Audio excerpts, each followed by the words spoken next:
Hi, நான் இப்போ வந்து பேச்சுலர்ஸ்க்கு யங்ஸ்டர்ஸ்க்கு எல்லாருக்கும் ரொம்ப பிடிச்ச ஈஸியாக செய்யக்கூடிய ஒரு டிஷ்ஷு செஞ்சு காமிக்க போகிறேன்.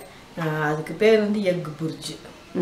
நம்ம எக்கு ஆம்லெட்டாக இல்லாமல் கொஞ்சம் ஒரு 3 பேர் 4 பேர் சாப்பிட்றதுக்கு ஆம்லெட் போட்டால் தனித்தனியாக போடணும், பத்தாது. 4 முட்டை தான் இருக்குன்னா அதை எப்படி போடுறது அப்படின்னு சொல்லி காமிக்கிறேன். இதுக்கு தேவையானது வந்து எக்கு, வெங்காயம், பச்சை மிளகா, தக்காளி பழம் போட்டால் இன்னும் கூட கொஞ்சம் கணிசமாக தெரியும். உப்பு தேவைப்பட்டால் நீங்கள் வந்து பெப்பர் போட்டுக்கோங்க. பெப்பர் போட்டால் கூட கொஞ்சம் காரமாக இருக்கும். இது பண்ணுறதுக்கு எண்ணெயை வந்து இப்போ வந்து போடுவோம். நம்ம ஆம்லெட்டுக்கெல்லாம் போடுற அளவுக்கு எண்ணெய் போட்டால் போதும். சரியா? வேறு எதுவுமே இதில் சேர்க்க வேண்டியதில்லை. எண்ணெய் சூடான உடனே கடுகு உளுத்தம் பருப்புலாம் போடக்கூடாது.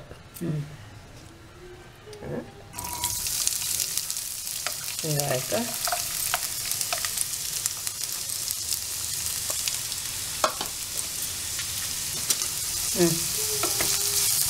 ஹையில் வச்சுக்கோங்க.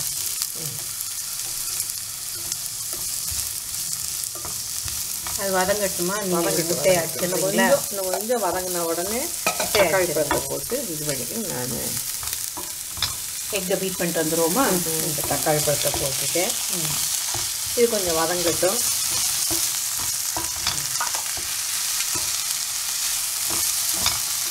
அப்படியே தொக்கு மாதிரி வரணுங்கிறதெல்லாம் கிடையாது. அது உப்பு போட போகிறீங்களா இல்லை எக்கில் போட்டு தான் போட போகிறீங்களா? கொஞ்சம்னா உப்பு போட்டுருவேன்.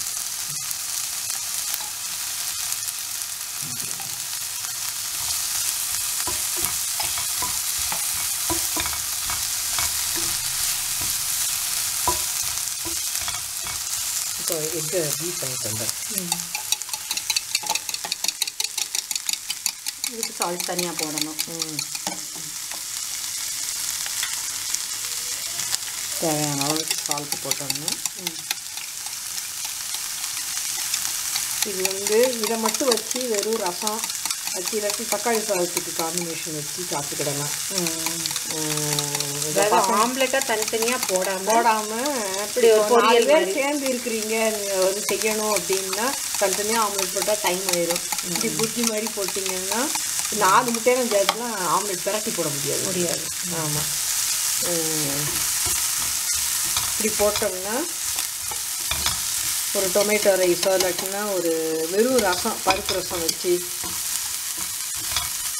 இப்படி டொமேட்டோ வந்து இப்படி ஹாஃப் குட்டாக இருந்தாலும் அது ஒரு டேஸ்ட் நல்லா தான் இருக்கும்.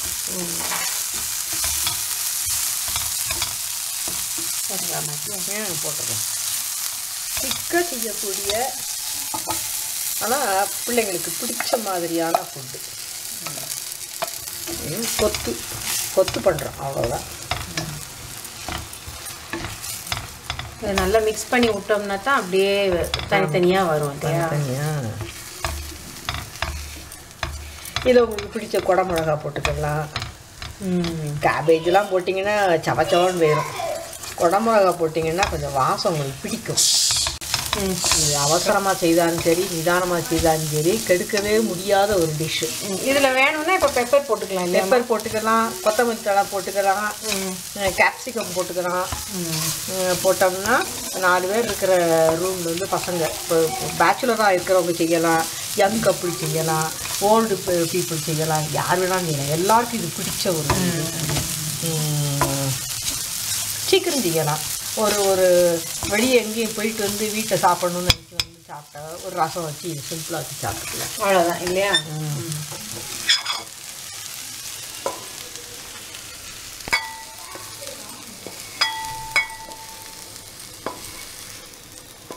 எந்த சமையலுக்கும் புளிக்குழம்பு, தக்காளி சாதம், புலாவு, ஃப்ரைட் ரைஸு எல்லாத்துக்கும் இது காம்பினேஷன் நல்லாயிருக்கும்.